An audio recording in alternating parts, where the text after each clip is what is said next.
Welcome to the overview presentation for the Draft Supplemental Guidance, Screening and Evaluating Vapor Intrusion, targeted to communities and the general public. My name is Cheryl Prowl. I work for the Department of Toxic Substances Control, and I am a member of the Cali-PA Vapor Intrusion Workgroup. In response to the COVID-19 crisis, the Cali-PA Workgroup is providing these presentations as modules for public viewing at your leisure during the public comment period for the draft guidance. The supplemental guidance is developed by a California Environmental Protection Agency workgroup, including members from the Department of Toxic Substances Control, or DTSC, the State Water Resources Control Board, San Francisco Bay Regional Water Quality Control Board, the Santa Ana Regional Water Quality Control Board, the Office of Environmental Health Hazard Assessment, or OEHA. In addition to the key agencies listed, this has been a statewide effort with input from all DTSC offices, the 9 regional water boards, many local agencies, and even from US EPA Region 9. Specific team members for the development of the supplemental guidance include Karen Baker, Barbara Renzi, Dan Gallagher, Claudio Sorrentino, and myself with DTSC, Carmen Milanes and Amanda Palumbo with OEHA, and Ross Steenson, Nicole Fry, Jessica Law, Tina Uris, Marina Perez, Abe Wagoner, and Steve McMasters for the water boards. If you have questions on this presentation, please send them to our DWQ Vapor Intrusion at waterboards.ca.gov email with the subject line of Overview Presentation Question. This presentation is a standalone presentation for general audiences that summarizes vapor intrusion science and the draft supplemental guidance. In addition, Cali-PA's Vapor Intrusion Workgroup has provided 4 technical presentations available to support the draft supplemental guidance. The series of talks provide more technical detail and background for many of the topics discussed in the general overview. In the first of these presentations, Steve McMasters provides an introduction and describes the process for submitting formal comments. Next, Cheryl Prowl and Dan Gallagher present an in-depth summary of the draft supplemental guidance. Tina Uris gives an overview of new features in GeoTracker, the Water Board's online record system, to help build a vapor intrusion database. Lastly, Nicole Fry provides a case study to demonstrate the 4-step and decision process described in the draft supplemental guidance. To answer questions regarding the guidance, the Cali-PA Workgroup will also be hosting live question and answer sessions, May 14th and May 19th from 1:30 to 3 p.m. Pacific Standard Time. We will focus on questions related to the technical aspects of the guidance. From 6 to 8 p.m. Pacific Standard Time on the same days, we will have sessions to answer general questions about the guidance or about this presentation. Information regarding the call-in and Blue Jeans event is posted on both the DTSC and Waterboard's Vapor Intrusion websites, shown here. Here is a short outline of what is presented in this general overview.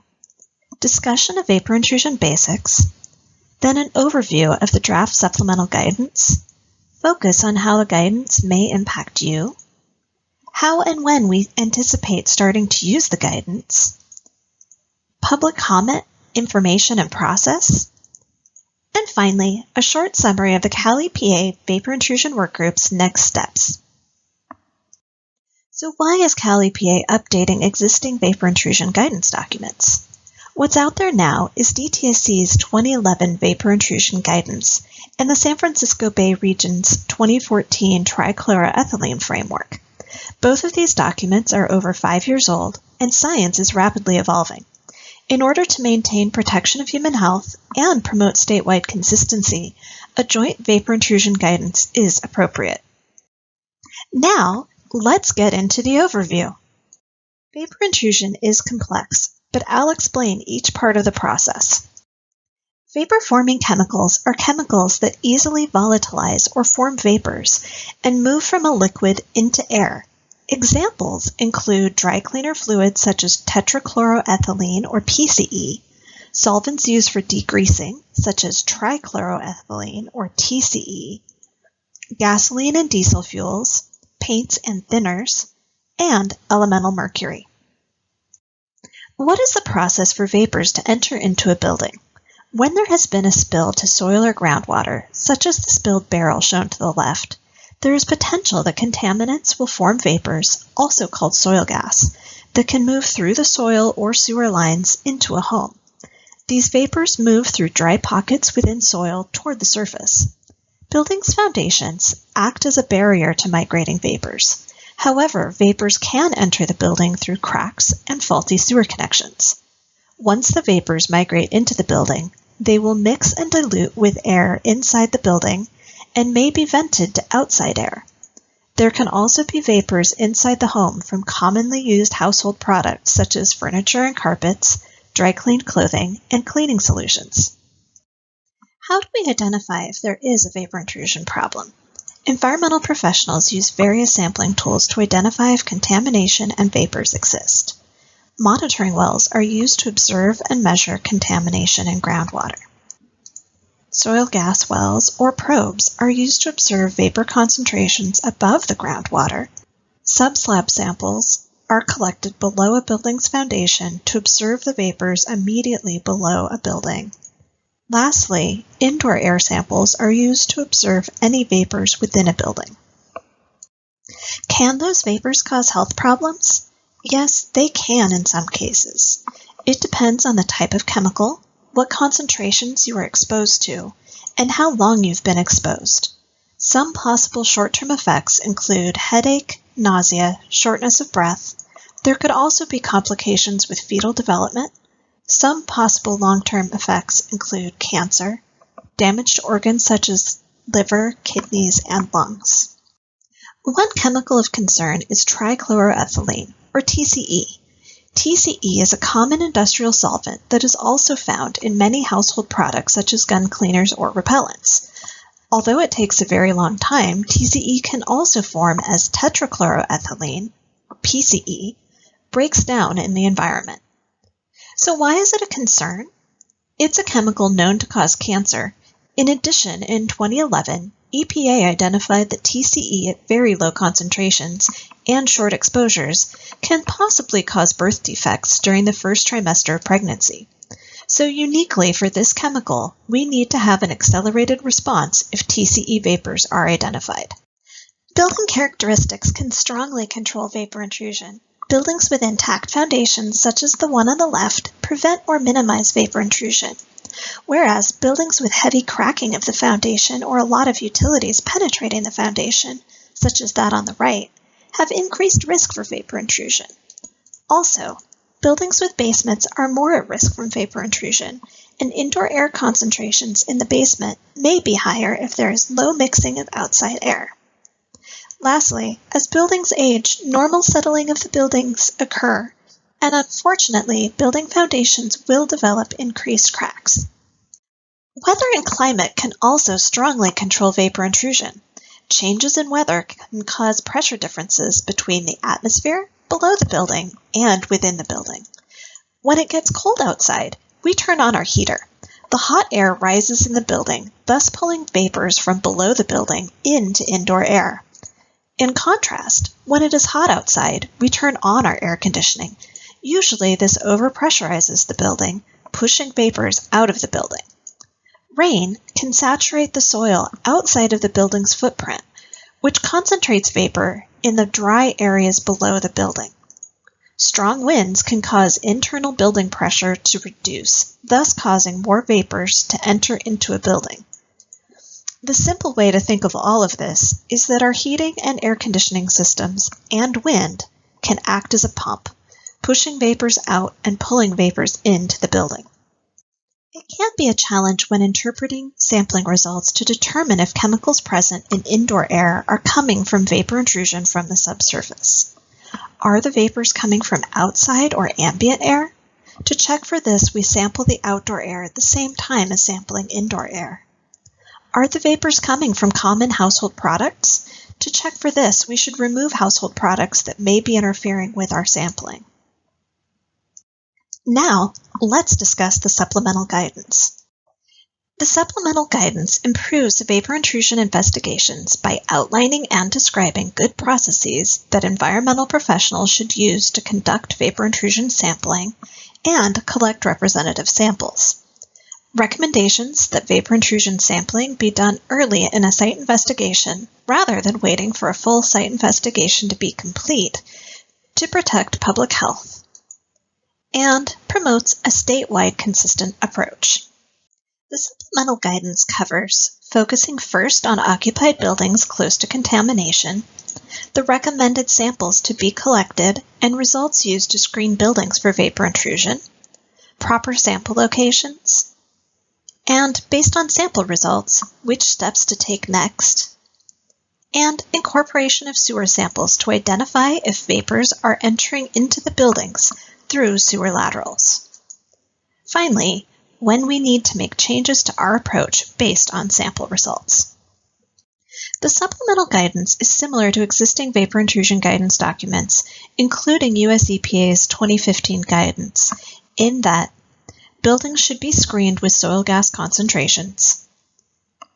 Multiple rounds of sampling should be collected to account for variations due to weather and building conditions. It still focuses on protection of human health, and acknowledges that vapor behavior will always be complicated and somewhat unpredictable if data is lacking. The key differences of the supplemental guidance are that it promotes conducting vapor intrusion sampling early during a site investigation to identify if there is a problem for building occupants to protect people faster. It encourages making decisions based on sampling results rather than models. It recommends use of US EPA screening numbers to decide when to move into indoor air sampling. It includes collection of vapor intrusion samples within sewer laterals to identify if indoor air results are from sewer migration. It provides a prescriptive 4-step screening process to conduct an indoor air assessment. And finally, it introduces the concept that both current and future conditions should be evaluated. Let's spend a little time walking you through the 4-step process for screening buildings. This process and efforts to identify vapor intrusion issues should be done early during an overall site investigation to protect human health. Once a spill or contamination is known, the first step is to identify which buildings are located within 100 feet of the spill and are occupied.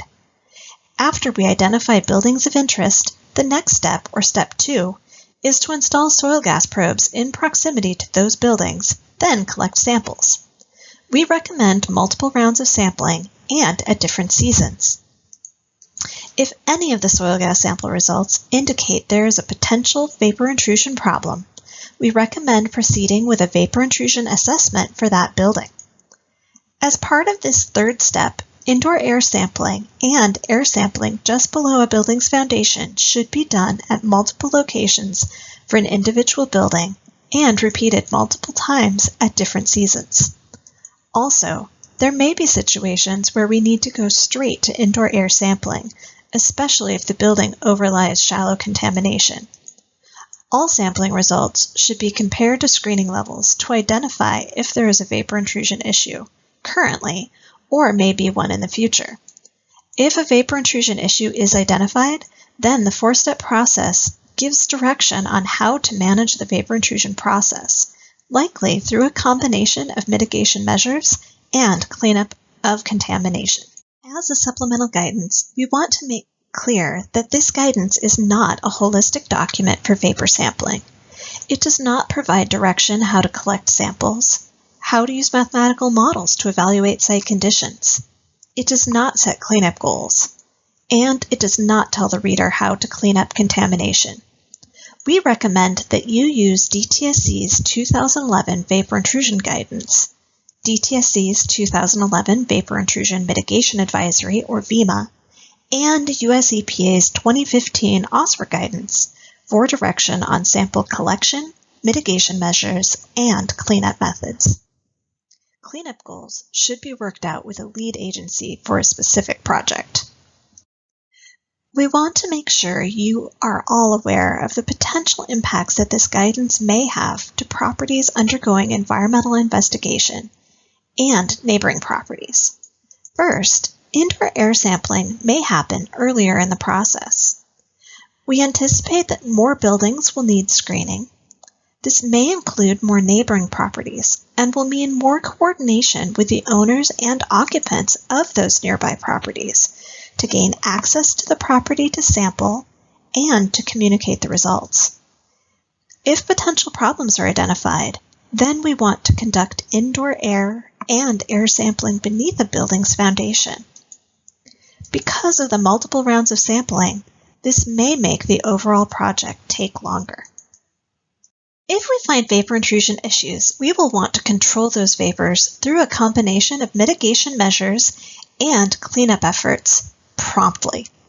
If concentrations are high enough, there will be a component of long-term monitoring to ensure mitigation measures and cleanup efforts are having the desired results.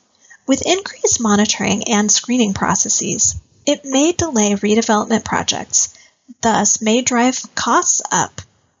Lastly, if neighboring properties are impacted from vapor intrusion, those impacts should be disclosed as part of property transfers.